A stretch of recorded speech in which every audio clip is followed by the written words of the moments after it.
Oh, we are now live.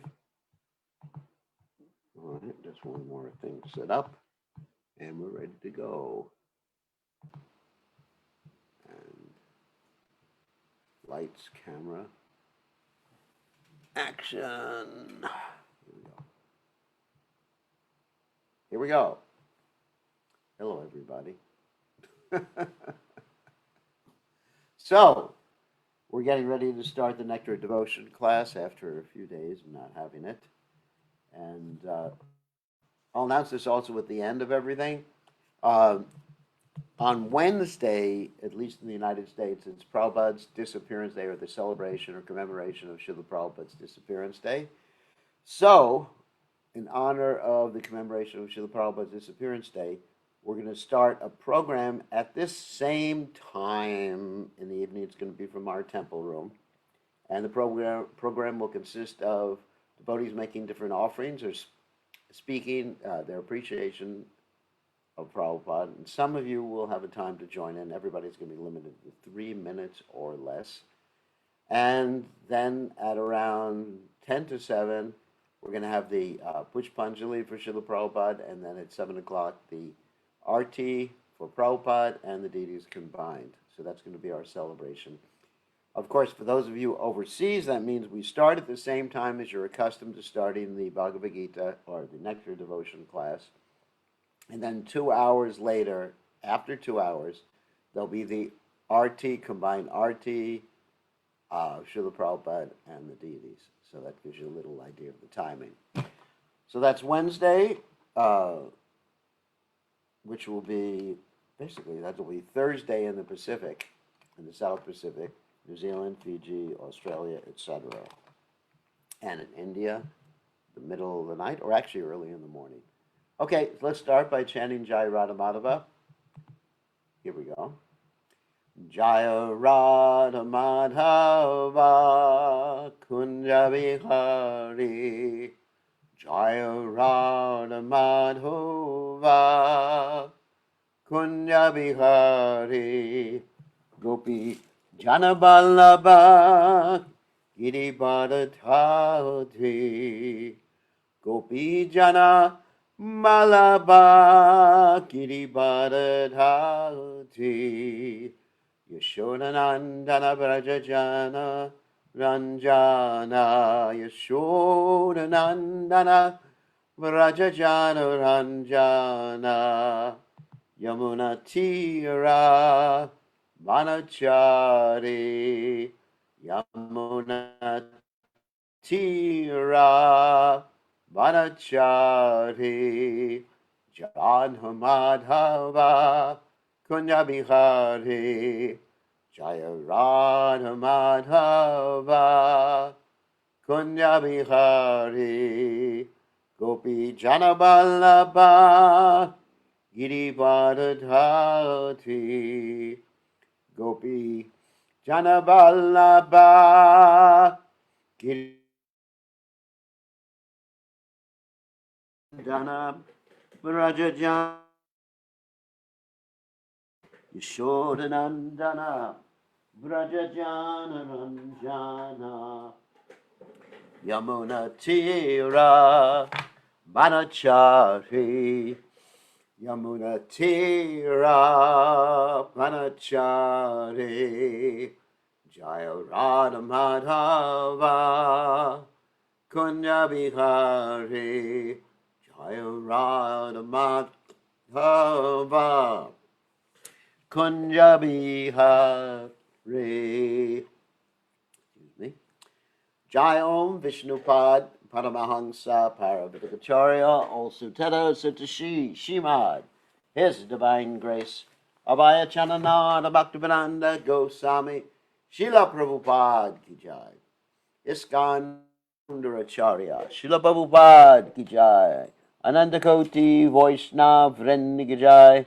Namacharya Srila Haridas Thakur Ki Jai. Prem Se Kaho Shri Krishna Chaitanya Prabhu Nityananda Shri Advaita Gadadha Shiva Siddhi Gaur Bhakta Vrinda Ki Jai. Shri Shri Radha Krishna Gopi Gopinath. Shai Mukund Radhakunda, Giri Govardhan Ki Jai. Vrindavanam Ki Jai, Mathuram Ki Jai, Jagadasami Ki Jai, Yamunamai Ki Jai. Shrimati Lassi Devi Ki Jai, Samaveda Bhakta Vrindi Ki Jai. Gaur Premananda Harigol. All glory is the assembled devotees, all glory is the assembled devotees, all glory is the assembled devotees, all glory is to Shri Guru and Gauranga, Srila Prabhupada Ki Jai, Gaur Premananda. Nama Om Vishnu Padaya Krishna Prasaya Bhutale Shrimati Bhaktivedanta Swami Namani Namaste Saraswati Devi Gauravani Pachani Nivishesha Shunyavadi Paschacha Deja Tarne. So, Om Ganat Miranda Shah Gananjana Shalakaya Chakshur and Meditam Yena Tasmai Shigurve Namaha. I offer my respectful obeisances unto the lotus feet of my spiritual master, His Divine Grace A.C. Bhaktivedanta Swami Srila Prabhupada, who so kindly opened my eyes with the torchlight of knowledge while I was blinded in the darkness of ignorance. So thank you all for joining us. And as usual, we're going to chant this prayer by Srinivasa Acharya, which is one of the prayers in the Goswami Ashtaka.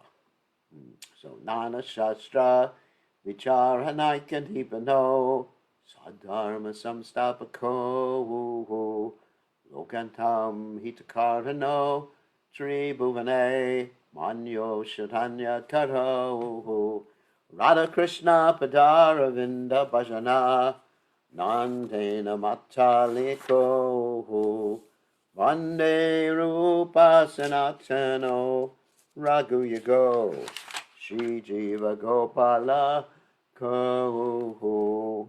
I offer my respectful obeisances unto the 6 Goswamis, namely Sri Sanatan Goswami, Sri Rupa Goswami, Sri Raghunath Bhatta Goswami, Sri Raghunath Das Goswami, Sri Goswami, and Sri Gopal Bhatta Goswami, who are very expert in scrutinizingly studying all the revealed scriptures with the aim of establishing eternal religious principles for the benefit of all human beings.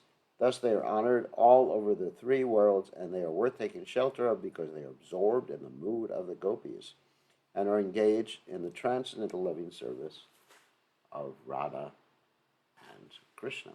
So, Srila Rupa Goswami, Srila Prabhupada Ki Jai.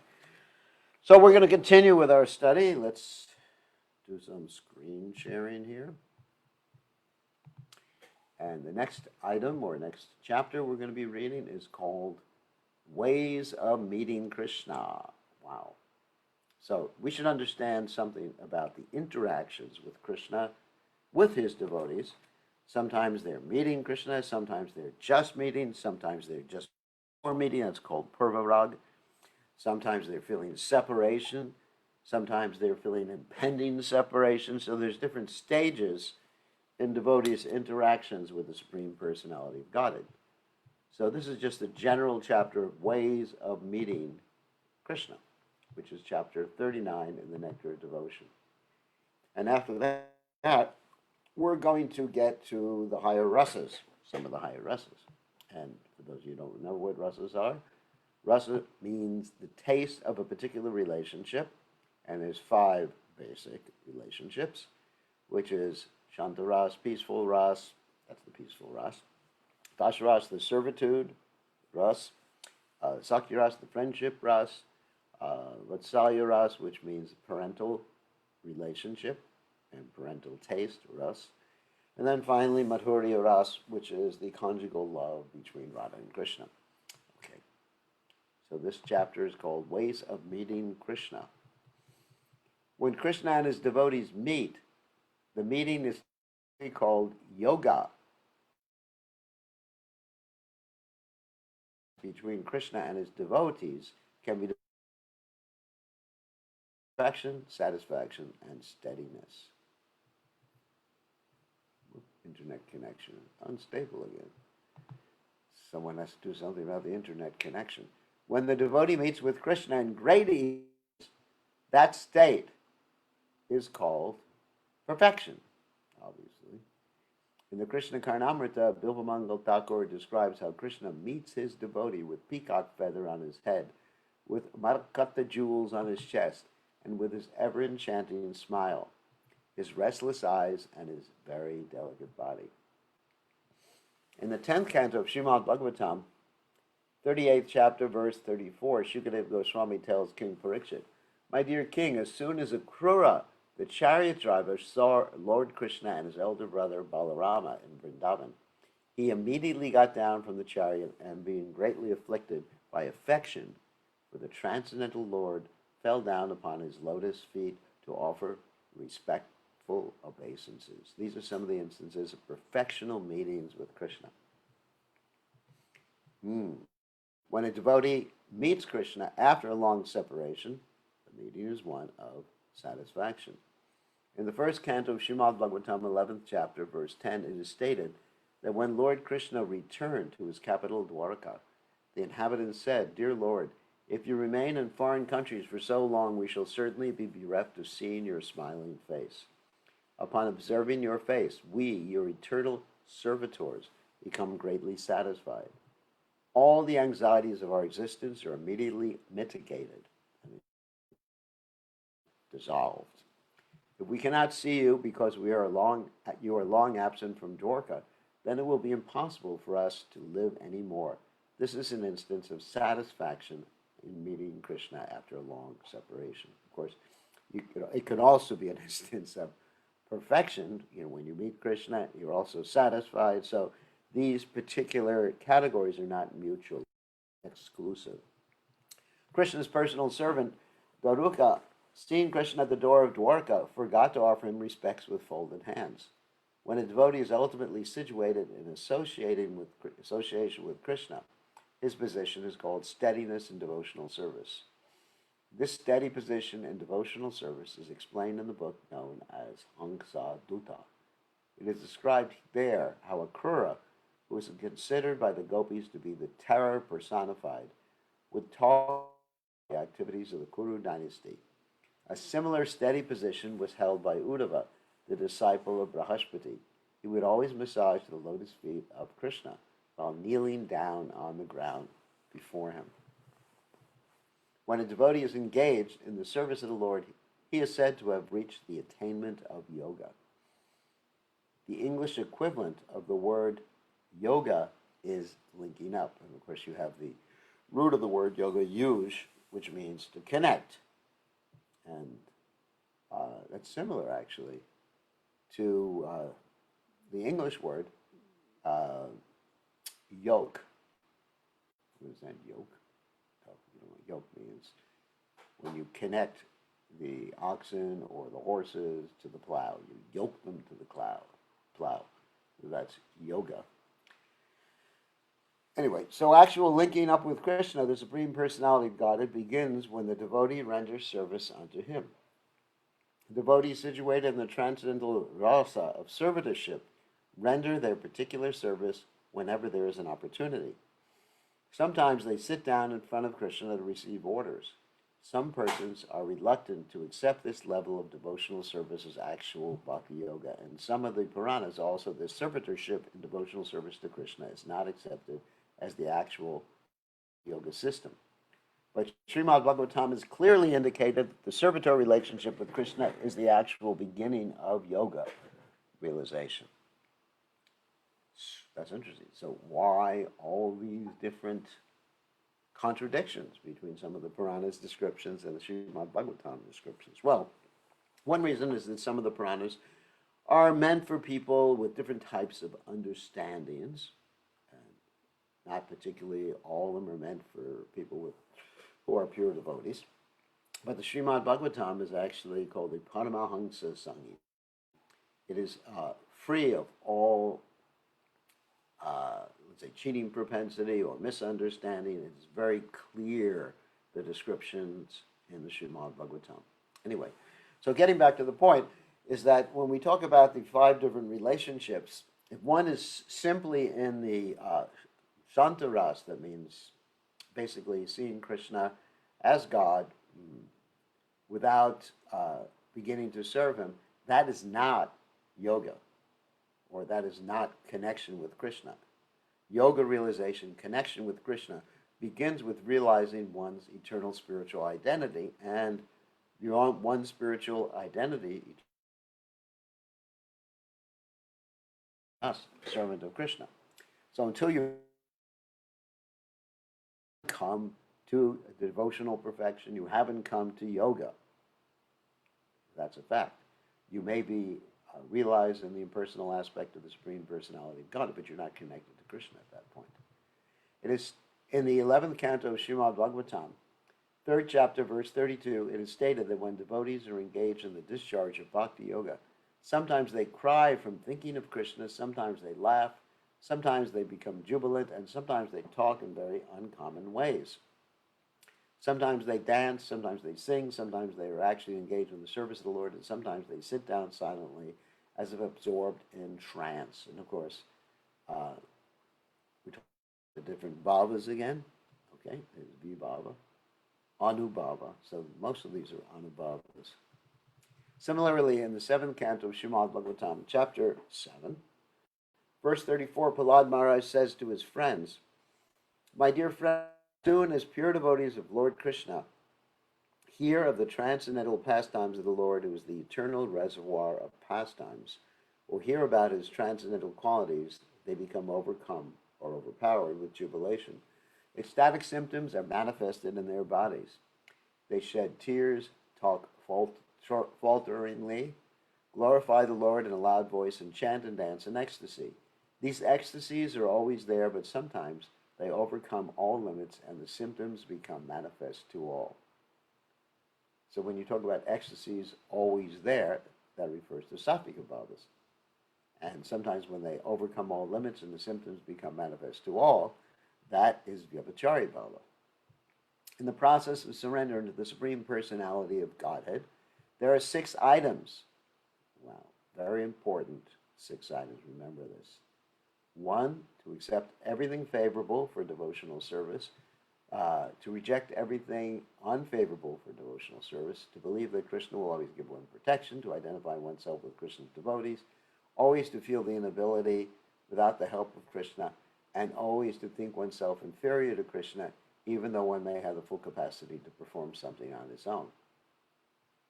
When one is substantially convinced that he is always protected by Krishna in all circumstances, that feeling is called reverential devotion. Reverential devotion is executed in relation with the Supreme Personality of Godhead and with his other devotees. And I just want to talk about these 6 items of surrender. They're expressed a little differently in the Chaitanya Charitamrita and in the teachings of Lord Chaitanya.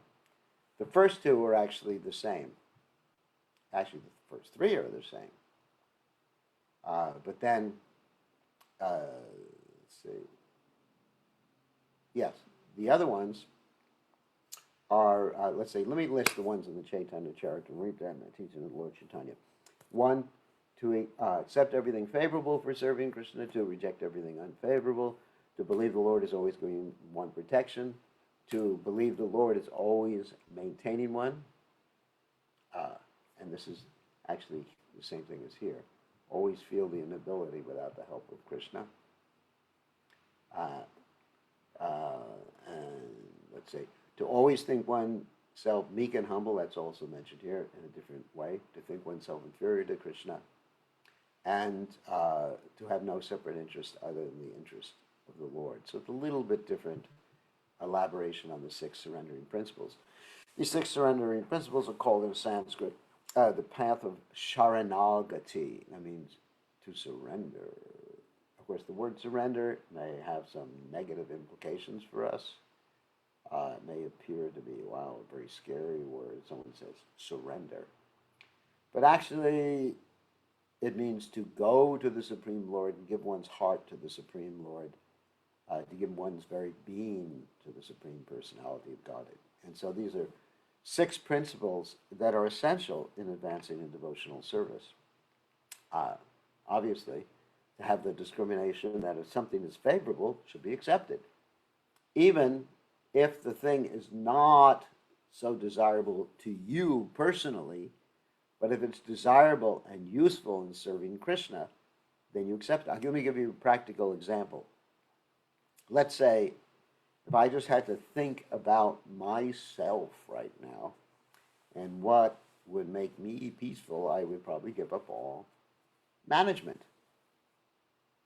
Because management does not make me peaceful. I get so many emails a day. I have to deal with so many issues every day. I mean, if I go out for a few hours and do something else, the emails pile up, and it's just like, oh my God.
Hang gliding.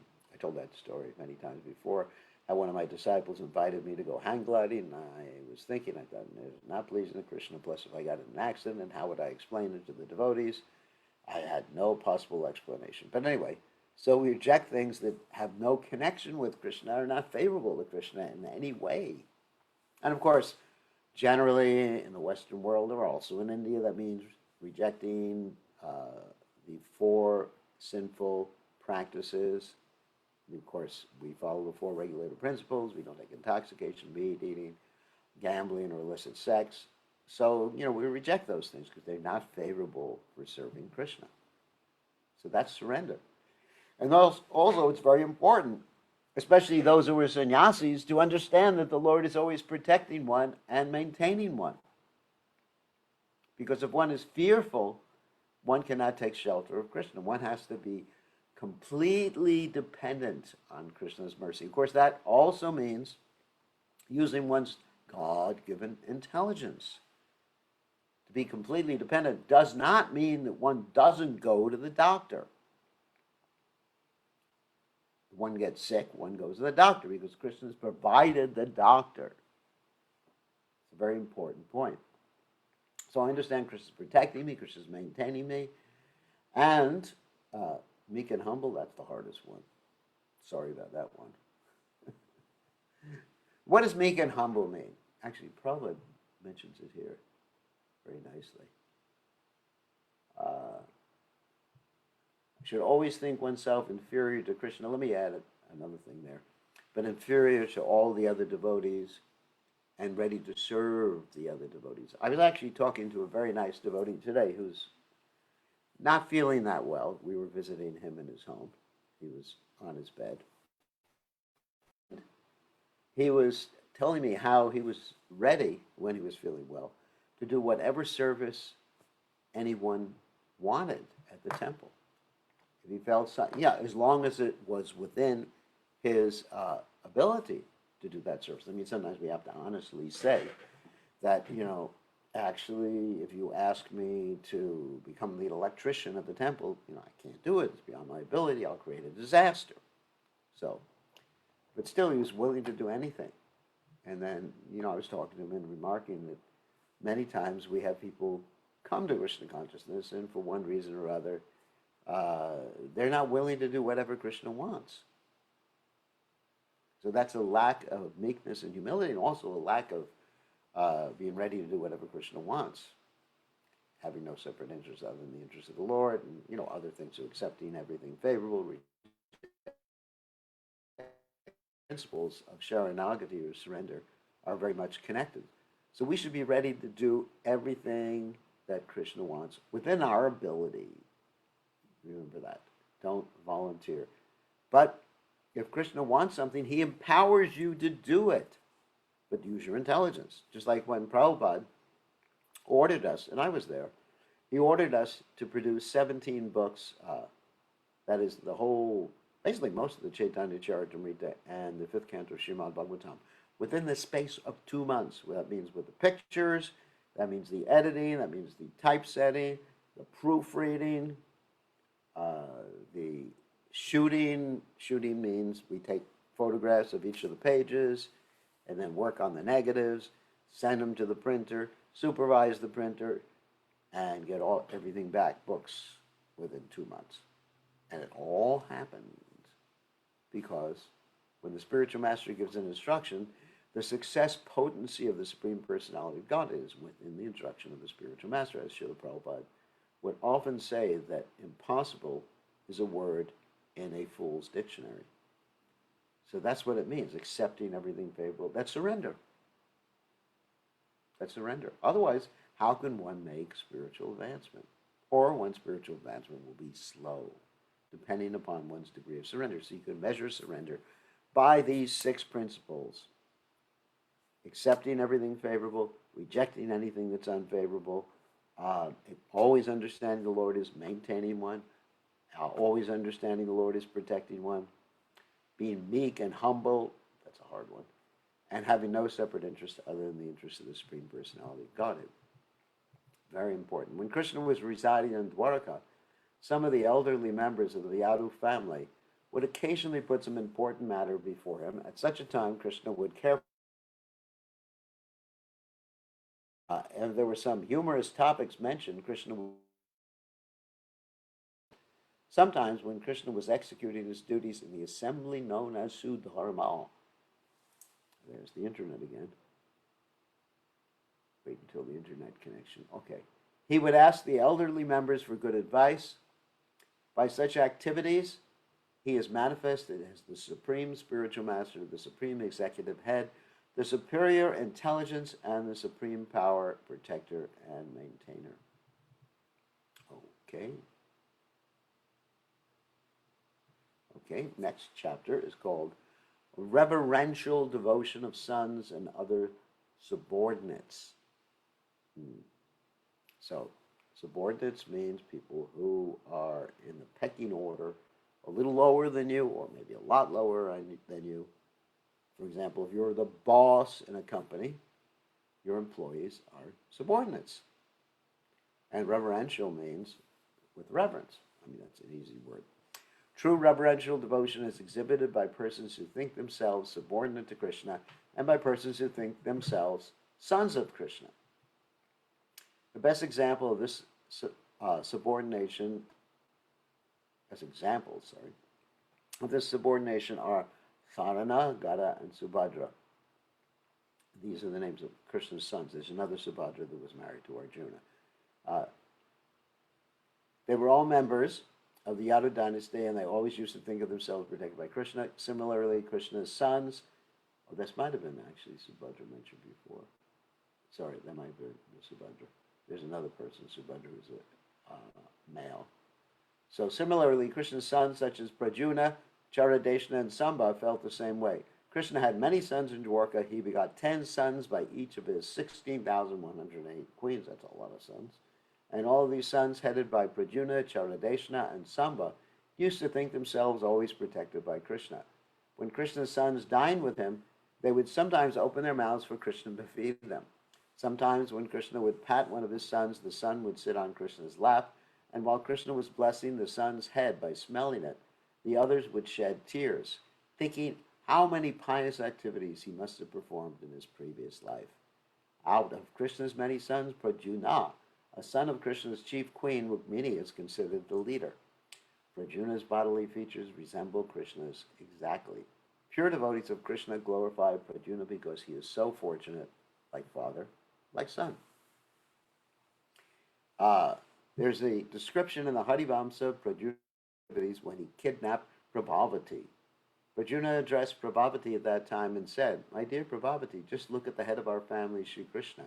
He is Vishnu himself, the supreme driver of Garuda, and he is our supreme master. Because we have become so proud and confident of his protecting us, we sometimes do not even care about fighting with Tripurari, that is Lord Shiva." There are two kinds of devotees engaged in devotional service with awe and veneration: the Lord's subordinates and his sons. The servitors in the abode of Dwarka always worship Krishna as the most respectable and revered personality of Godhead. They are captivated by Krishna because of his super excellent opulences. The members who always thought themselves protected by Krishna could readily convert their conviction into practical demonstration because it was sometimes found that the sons of Krishna acted very unlawfully in various places, but were nonetheless given full protection by Krishna and Balaram. So especially Samba, he was actually quite a rascal. Even Balaram, the elder brother of Krishna, unknowingly offered respect to him. Once, when Krishna came before Lord Balaram, Krishna was anxious to offer his respects to his elder brother, but at that time, Balaram's club was lowered down upon Krishna's lotus feet. In other words, the club in Balaram's hand offered its own respects to Krishna. These feelings of subordination, as explained above, are sometimes manifested as anubhava. So this is still the servant attitude. Servitude, dasharas. When demigods from the heavenly planet came to Sri Krishna, all of Krishna's sons followed them, and Lord Brahma sprinkled water from his kamandalu upon them. When the demigods came before Krishna, the sons, instead of sitting on golden chairs, sat down on the floor, which was covered with deerskin. Sometimes the behavior of Krishna's sons appears similar to the behavior of his personal servants. For example, the sons used to offer their obeisances. They were silent, submissive, and gentle, and they were always ready to carry out Krishna's orders, even at the risk of life. When present before Krishna, they bowed down on the ground. They were very silent and steady, and they used to restrain coughing and laughing before the Lord. Also, they never discussed Krishna's pastimes in conjugal love. In other words, devotees who are engaged in reverential devotional service should not discuss the conjugal love affairs of Krishna. No one should claim his eternal relationship with Krishna unless he is liberated. Very important. In the conditioned state of codes of devotional service, that means, at least on the platform of Nishta, that's liberation, then we should, first of all, follow the rules and regulations very, very strictly, but not try to jump up and think that we understand who we are in the spiritual world. This is very dangerous. When one is mature in devotional service and is a realized soul, he can know his own eternal relationship with Krishna. One should not artificially try to establish some relationship. In the premature stage, it is sometimes found that a lusty, conditioned person will artificially try to establish some relationship with Krishna in conjugal love. The result of this is that one becomes prakrita sahajya, or one who takes everything very cheaply. Although such persons may be very anxious to establish a relationship with Krishna in conjugal love, their conditioned life in the material world is still most abominable. A person who has actually established his relationship with Krishna can no longer act on the material plane, and his personal character cannot be criticized. So this is really important. Really, really important, because many times, because we are not humble, we think we are more advanced than we actually are. We may not be on the liberated platform. We may have so many anarthas. We may be succumbing to these anarthas. And then we jump to the conclusion, because of projecting our own material conceptions, that we have a particular rus with Krishna, a particular taste, and a particular rati, a particular relationship. I'll give you an example of my own life. When I was a new devotee, just wet behind the ears, as they say, just joined the movement 3 days. Of course, this was 50 years ago. Anyway, so I joined the movement 3 days before, and I started reading about Krishna and the Cowherd Boys. And when I read about Krishna and the Cowherd Boys, and of course I was also reading with the other brahmacharis in the brahmachari ashram, we all came to the conclusion, yes, we are cowherd boys in the spiritual world. Yes, I'm a cowherd boy. Wow. 3 days in the Hare Krishna movement, and we had already realized our spiritual identity. Pretty fast progress.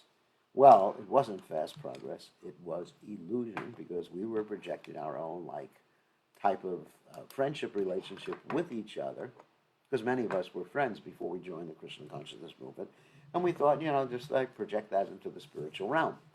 And in the same way, sometimes project their romantic experiences into the spiritual realm, and they think, wow, I must be a gopi. Because, I like hearing about lusty affairs and watching Bollywood movies. I must be a gopi. I do not think so. Or I must be a servant of Vishaka, Chandravali, or something like that. We have to be very careful. First, we have to understand, and primarily we have to understand that we're our spiritual masters. We're our spiritual master's servant. Gopi Bharata Padakamala. Dasa Dasa, Dasana Dasa. Okay, so much for that one. When Cupid came on one occasion to visit Lord Krishna, some devotee addressed him thus: My dear Cupid, because you have been so fortunate as to have placed your eyesight on the lotus feet of Krishna, the drops of perspiration on your become frozen and they resemble kantaki fruits, a kind of small fruit found in thorny bushes. These are signs of ecstasy and veneration for the Supreme Personality of Godhead. When the princes of the Yadu dynasty heard the vibration of Krishna's Panchajanya conch shell, the hairs on their bodies immediately stood up in ecstatic jubilation. It seemed at that time that all the hairs on the bodies of the princes were dancing in ecstasy. In addition to jubilation, there are sometimes symptoms of disappointment. Arjuna once addressed Sambhav with these words: Whoops, don't worry, this is my phone. You are such a glorified personality. I have seen that once when you were playing on the ground, your body became covered with dust. Yet our Father, Lord Krishna, still took you up on his lap. But I'm so unfortunate that I could never get such love from our Father. This statement is an example of disappointment in love. To regard Krishna as one superior is called reverential feeling. And when, in addition to this, a devotee feels that Krishna is his protector, his transcendental love for Krishna is increased, and his combined feelings are called reverential devotion. When this steady reverential devotion increases further, it is called love of Godhead in reverential devotion. Attraction and affection are two prominent symptoms of this stage. In this reverential devotional attitude, Arjuna never talked to his father in a loud voice. In fact, he never so much as unlocked the lips of his mouth. Wow. Nor did he ever show his face filled with tears. He would always glance only at the lotus feet of his father. Wow. There's another example of steady and fixed love for Krishna in the instance of Abhimanyu,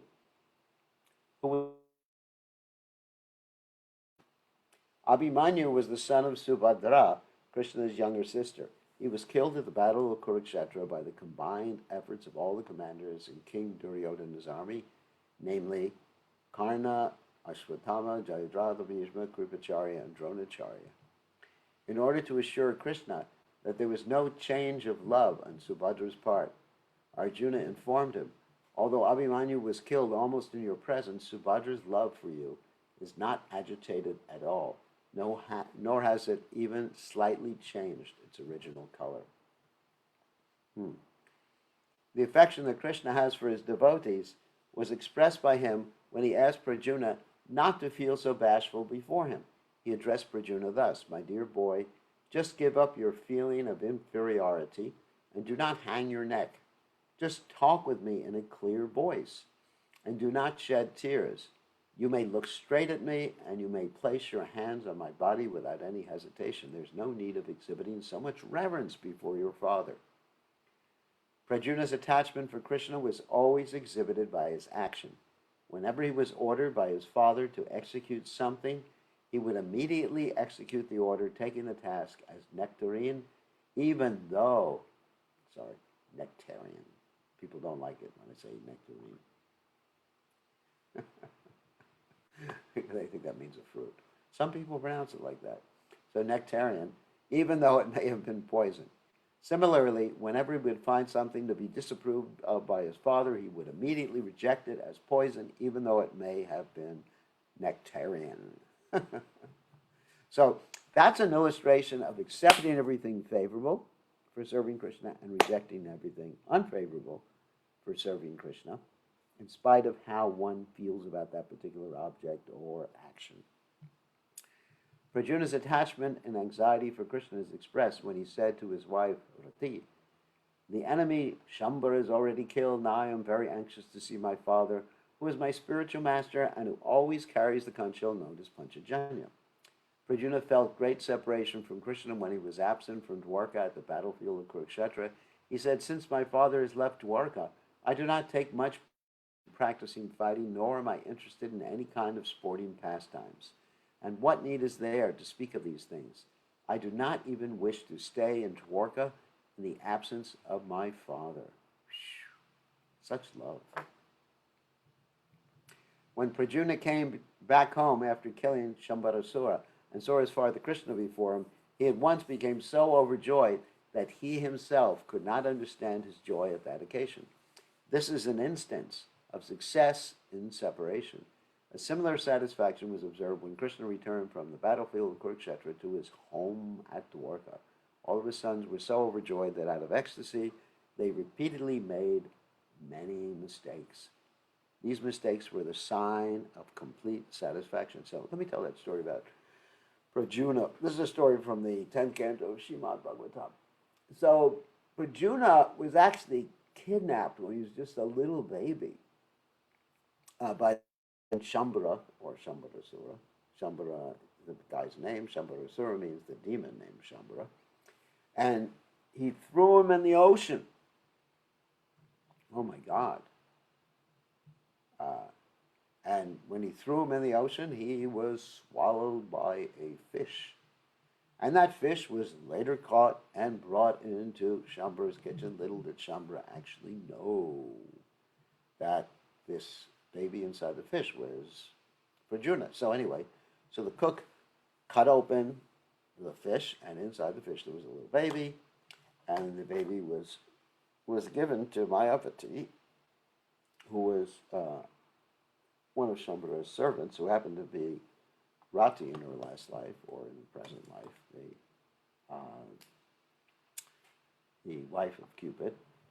And what happened is she started to raise this little baby, and this little baby grew very quickly. And because this little baby was no longer a little baby, and in his previous life he was her husband, she started to develop conjugal symptoms towards him.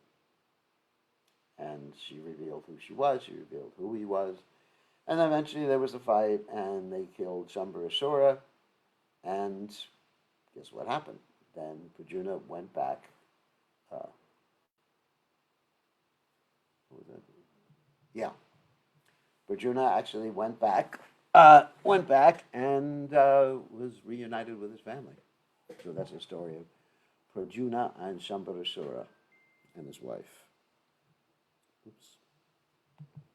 Every day Pradyumna looked over Krishna's lotus feet with tears in his eyes. These signs of reverential devotion on the part of Pradyumna may be described in the same way as they have been described in the cases of other devotees. Okay, so that's to fraternal devotion, the friends of Krishna, or someone who's situated in a friendship relationship with Krishna. Previously, we were talking about servitude, different types of servitude. Obviously, the sons of Krishna are servants of Krishna. So which do you think is better? Be the son of Krishna, the friend of Krishna, or the parent of Krishna, or the lover of Krishna? Of course, we can say they're all perfect. That's right. But as far as the deepness of the relationship, or the understanding, or the forgetting that Krishna is God, so the relationship becomes more and more intimate, it actually increases as one goes through the rasas. For example, let's take the Shanta Ras. In Shanta Ras, you're simply worshiping Krishna. Oh, you're so great. And there may be a mixture of servitude. You're so great. Oh, you feel ecstasy, seeing how great Krishna is, looking at him and everything like that. Great, fantastic. But it's really reverential. It's not intimate at all. So then you get to Dasharas. There may be a little tinge, like if you're the son of Krishna, it's reverential, but there's still some familial relationship like that. So it's not really intimate at that point. But when you get to fraternity, uh, fraternity means like friendship, basically, not simply the one goes to a fraternity in the university. When one comes to the platform of fraternity, then Krishna's your buddy. You got like an equal. Of course, there are friends who are a little less than Krishna. Understand that there's different grades of friends that we're going to read about very soon, but still, it's like buddies, like Krishna and Arjuna were buddies. For the most part, Krishna was not thought of by Arjuna as the supreme personality of Godhead. Sometimes they would lie in the same bed together and just wrestle or joke or slap each other on the back. So that's not done in Dasharas, and that's not done in Shantaras for sure. But in Vatsalya Rasa, it's done. And then when you go to the parental relationship, then you have the devotee assuming a mood with Krishna that's even superior to Krishna. Krishna is my son. He better listen to me. Like Mother Yashoda.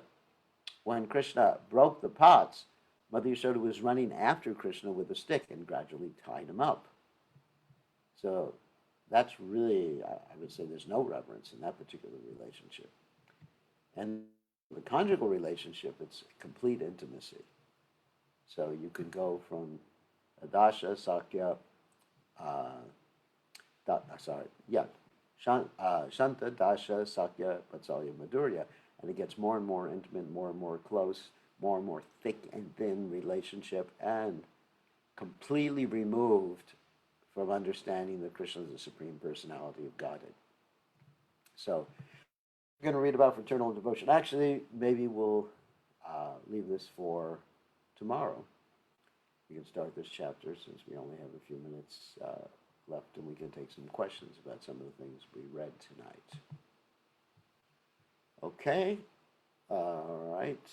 Let's unmute you.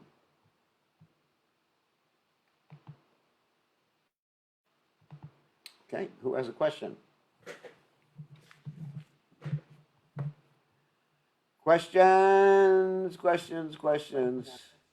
Hare Krishna, Gurudev. Please, Hare Krishna. please accept my humble obeisances. Krishna Lila, I can see you. And I can hear you. So. Thank you, Gurudev. I have a question regarding. Your humble obeisances, yeah. So you have. Yes, my question regarding intelligence. You mentioned God intelligence we have. Now, dealing with a situation, anything dealing with devotees, work, family, how do a person or a devotee differentiate between God intelligence and the mind? Sometimes the mind is speaking and the intelligence. I've heard some devotees saying they're at that stage they can distinguish the difference between the mind and intelligence.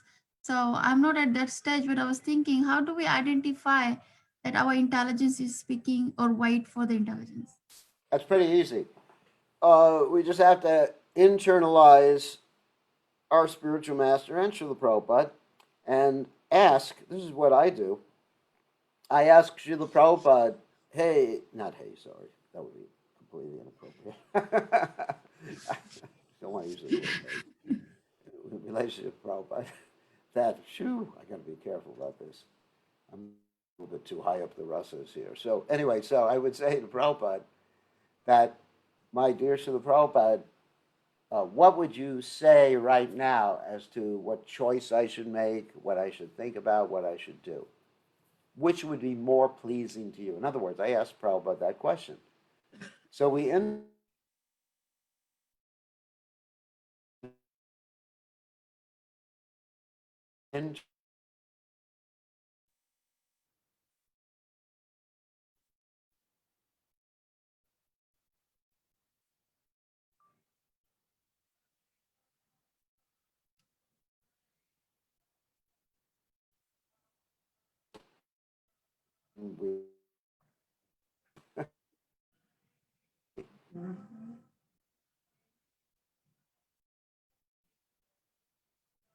Hare Krishna, Gurudev. We can't hear you. You're frozen, Gurudev.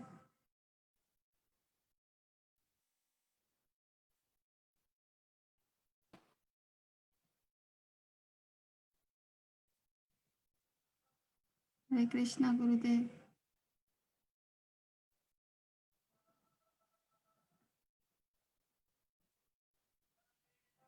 Is it my network?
Krishna, I really wanted to answer.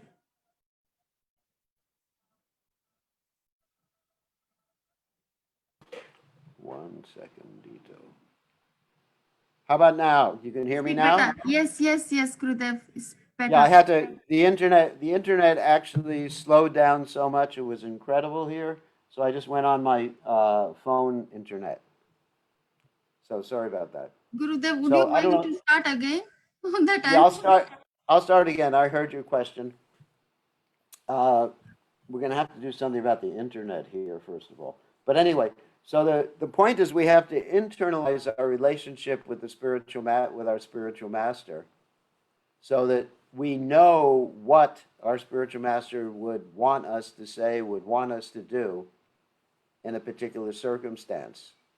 So what I do is I ask Srila Prabhupada in my heart, I say, Srila Prabhupada, what would you like me to do, think about in this particular circumstance? And knowing Prabhupada, I actually can figure out, and that's my intelligence, what Prabhupada would want. In other words, we should have a deep relationship with Krishna and the spiritual master so we can ask that question. Yes.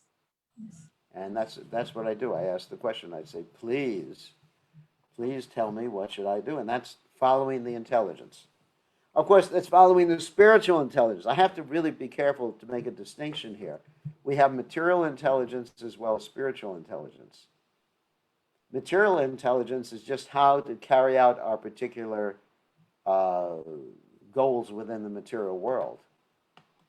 Like I could say, for example, my father, he had a lot of material intelligence because he was very discriminating insofar as making a lot of money, but it wasn't spiritual intelligence. But spiritual intelligence means coming from Krishna. Whoops, let me just do it. This may be a sign about the internet. Okay. Spiritual intelligence means it's coming from Krishna and the spiritual master, and we're taking their direction. And from Shastra, too. You know, Guru, Shastra, and Sadhu. Those three different things. So that's what I do. I actually ask myself that question.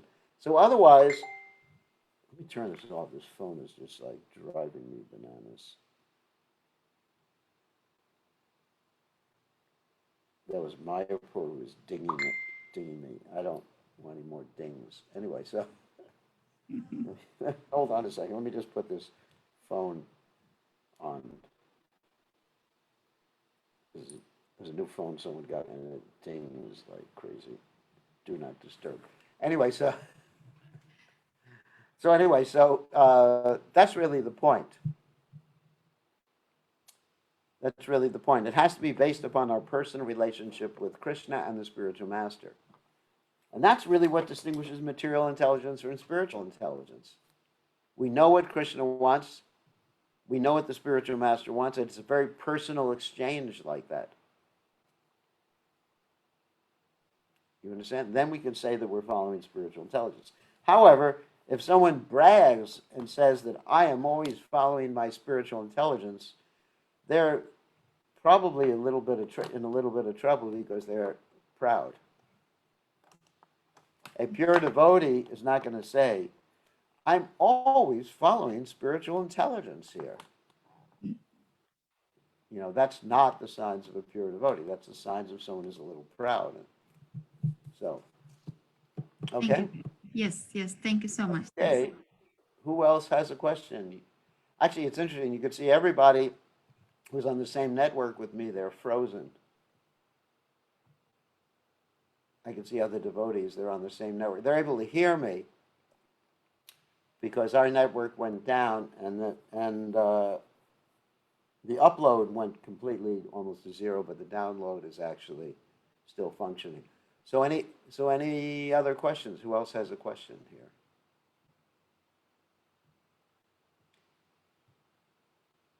Anybody else with a question? Hare Krishna Gurudev. Ah, Sita Devi. Hare Krishna. Hare Krishna. Good to see you. Yes, Gurudev, same here. I had one question about the position of a self-ego, the spiritual self-ego. I have an understanding of the intelligence in the mind, but trying to understand like what role self-ego plays in the False spiritual ego or self-ego? uh, self-ego. Ego just means basically the identification of the person. So real ego means, who are we? We're servants of Krishna in any one of the different rasas or relationships with Krishna. And false ego means I and mine. That's the difference. The difference between real ego and false ego is, well, someone's crying in ecstasy. But the difference between real ego and false ego is, real ego means to identify yourself as a servant of Krishna, one of the 5 different rasas, particularly the 4 rasas we're talking about. And false ego means to think I am the enjoyer, I am the proprietor, I'm the center. Ishwaraham aham bhogi siddhoham balavan sukhi. I am perfect, I am powerful, I am happy. I'm the center of everything. That is false ego. But ego means just the sense of self. Who are we? We're servants of Krishna. And as we become more realized, we realize what type of servants we are of Krishna, in which one of the rasas. But right now, we serve Krishna practically in this world, and we're ready to do whatever Krishna wants. This is actually really important. As I was mentioning in class, some devotees just want to do they want to do for Krishna what they want to do for Krishna. Other devotees want to do for Krishna what he wants. So there's a mixture.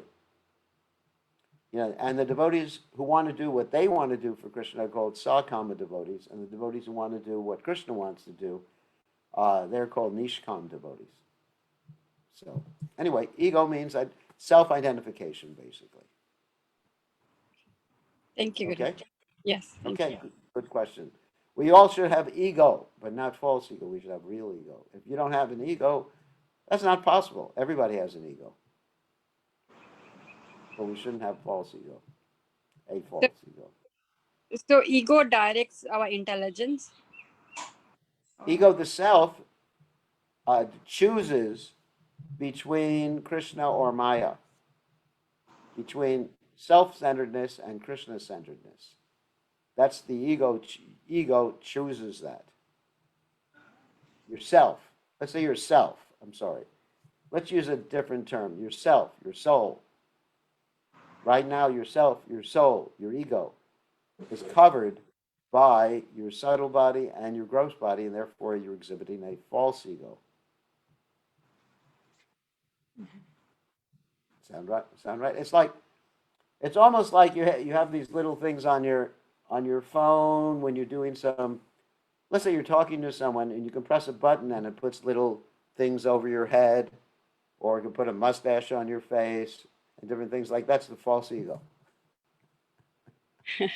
And when you get rid of all those different, and I forget what they're called on the phone, when you get rid of all these different things that add to your features on the phone, then you can actually see who you actually are. That's So real ego. self ego is the soul. yeah, the real ego, let's not use the word, self-ego is like repetitive. Spiritually. The ego is the self, or the identification with the self. The ego, we are what we are, that's the ego. I am spirit, soul. I am part and parcel of Krishna. But false ego is the false identification, misunderstanding who you are. So real ego is to understand who you are. False ego is to not understand who you are.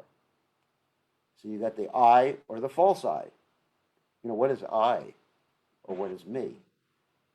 It's the same thing. Okay? Okay. Thank you, Gurudev.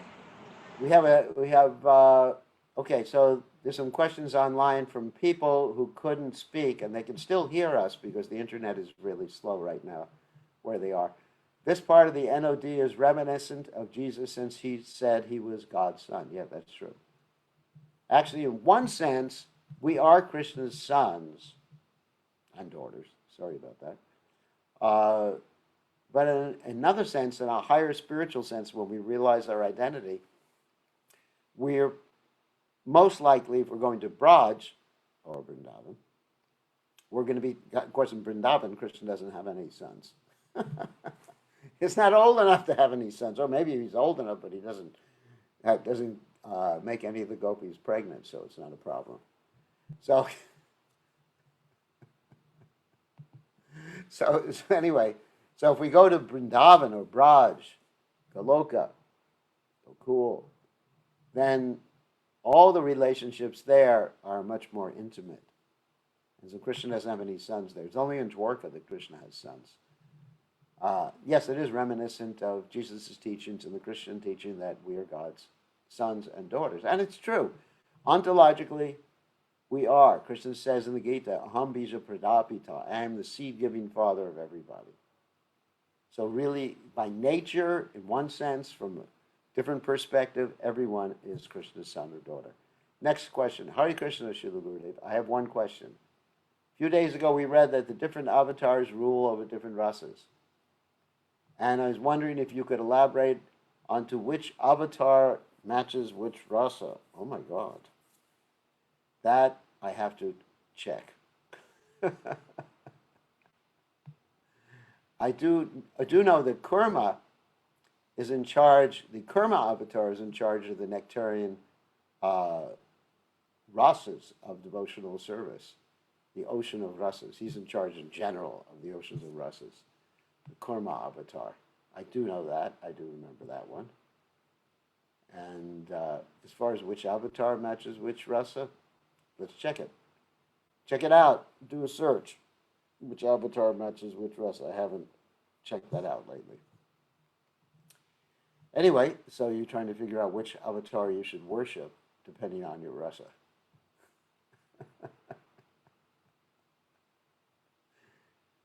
I'm going to worship Nrsingadev. Why am I going to worship Nrsingadev? To destroy the anarthas in my heart.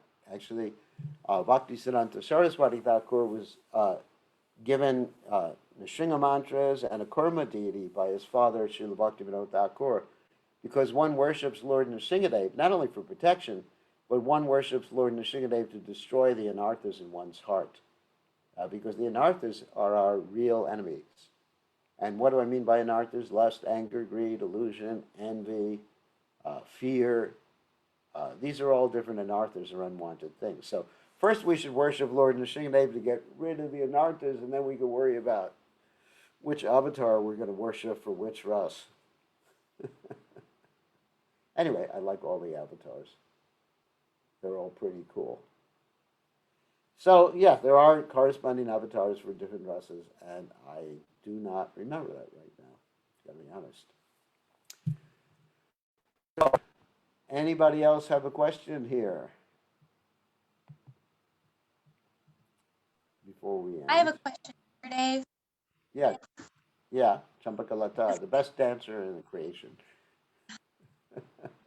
Question actually Champaka, kind of. those of you who really want to see what dancing is can watch my Facebook page and see Champakalata dancing. She dances Mangalarti every morning for the deities. And she just did the whole Lalita Madhava of Srila Rupa Goswami, she and her troupe. And she trains up people in dancing. And she's very, very expert. Yes, yes, dancer, Prabhu. Oh, Prabhu. What's the question? It kind of does relate to dance. It came up when we were rehearsing for the Lalita Madhava. I forget the exact circumstance, but I was encouraging one of the dancers to show pride. And she was saying, but devotees aren't prideful. And I said, no, they have real pride. So you were talking Yeah. about false ego compared to real ego. And I'm just wondering, I mean, I explained it, but I wasn't satisfied with my explanation. I'm just wondering, what does a devotee take pride in? And how does that feel for them? Well, devotee takes pride in Krishna, the spiritual master, devotional service, but not precisely in themselves. That would be false pride to think, Ishwaro Ham Aham Bogi, I'm special, I'm wonderful. If a devotee glorifies themselves, that would be false pride. But if a devotee glorifies their spiritual master or other devotees, takes pride in the Krishna conscious movement, pride in Srila Prabhupada, I think that's real pride. Or pride in devotional service in general. Prideful of devotional service. And also one should be protective of one's devotional service. That's not exactly pride. When there's some threat to one's devotional service, whatever that devotional service is, one should be very protective and can even get angry, and that's not false pride. Like if someone were to say to you, you can't dance in front of the deities anymore, that's not proper, then your getting angry would be completely appropriate. You could say, my spiritual master asked me to dance in front of the deities, and I'm going to do it, whether you like it or not. So that's pride in one's service, but not, I'm the best dancer in the creation. Even the Apsaras come down to watch me and learn from me. That would be really, even Urvasi came here the other day and I gave her some lessons in Bharatanatyam. That would not, one has to be humble about one's own abilities, but prideful of one's and protective of one's service. Does that make sense? So, a certain amount of what appears to be pride, but is not actually pride, can be manifest. But pride in the devotees, pride in of course, proud of the deities, pride of being proud of our spiritual master, being proud of other devotees. I mean, all these things are all right, but not bragging. At the same time, we can be looking for appreciation, which is different than bragging. That's important because we need feedback. We need feedback and appreciation, and that actually encourages us. So I would say the type of feedback we get that encourages us to do better is good, and the type of feedback that we get that encourages us to think more about ourselves would be the bad feedback. Does that make sense? We Yes. should be very proud. We should be very proud of our service. I've been chosen to dance for Krishna, but not that I'm the best dancer, but Krishna's chosen me. I'm so, not to brag about yourself, but I'm so happy that I'm doing this as Krishna's allowing me to do it. So I guess it may be similar to bragging, but it's not actually bragging. It's a type of, being pleased with Krishna's mercy. Krishna has shown me so much mercy. Okay, I think it's time to go. Champaka, you're not on the temple internet, are you? No, I'm on my data connection. The temple Yeah. internet, I couldn't watch it all. Like everything was just frozen. Yeah, that's what I discovered too. I'm on my data connection too. Okay, thank you all very much. I guess that's it. All glories. We'll see everybody tomorrow evening. There was another question. Extremely nice lessons. Thank you, Krishna Leela. So see everybody tomorrow evening or tomorrow morning if you happen to be in Australia, New Zealand, Fiji. And the next day after that will be Prabhupada's Disappearance Day, and we're going to have that program on Prabhupada's Disappearance Day, which is Wednesday evening here, morning in New Zealand, Fiji, and Australia. And we're going to have offerings, different devotees making offerings to His Divine Grace, Srila Prabhupada, and ultimately culminating in Pushpanjali for Srila Prabhupada. All that will be online from our temple room. And then after that, there'll be an RT, simultaneous RT for Srila Prabhupada and Sri Sri Radhagolokananda. Okay, thank you very much. All glories to Srila Prabhupada, all glories to Srila Rupa Goswami. Haribol.